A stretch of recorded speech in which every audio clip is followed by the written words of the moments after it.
Hi friends, అందరికీ welcome back to our channel. నేను మీ చైతన్య. అందరు ఎలా ఉన్నారు? అందరు బాగుండాలి, అందులో నేను ఉండాలి.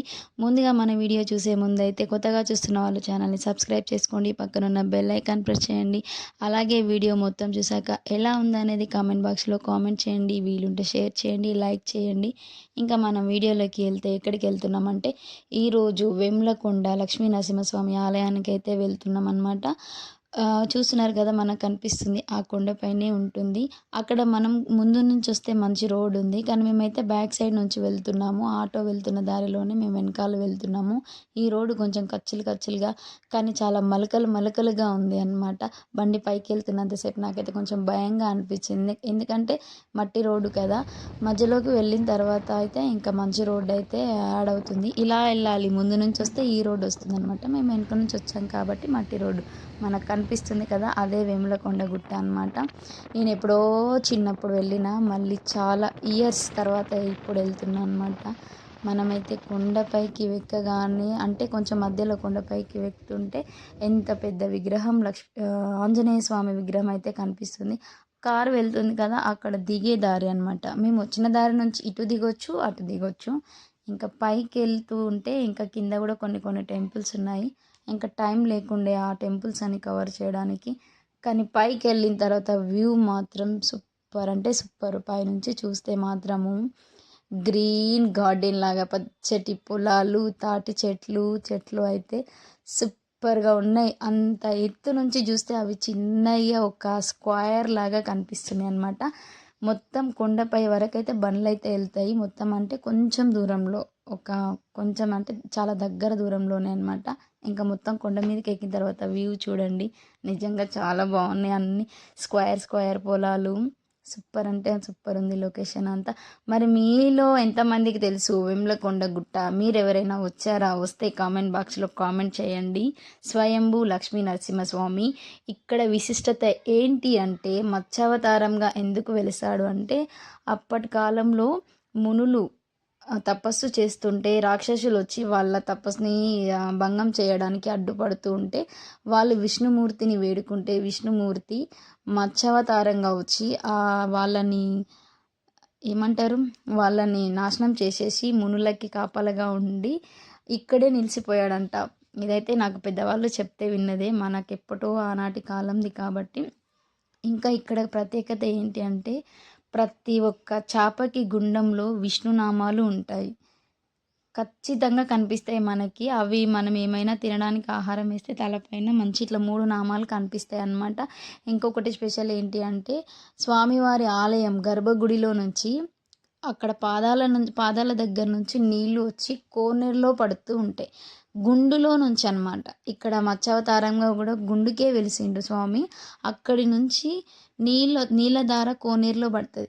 ఈ కోనేరులో నీళ్ళు ఎక్కడికి పోవు, రావు, పెరగవు, తగ్గవు, అంతే ఉంటాయి. ఎంత ఎండాకాలమైనా ఎంత వర్షాకాలమైనా ఇక్కడ నిజంగా స్వామివారి మహత్యమో ఏమో.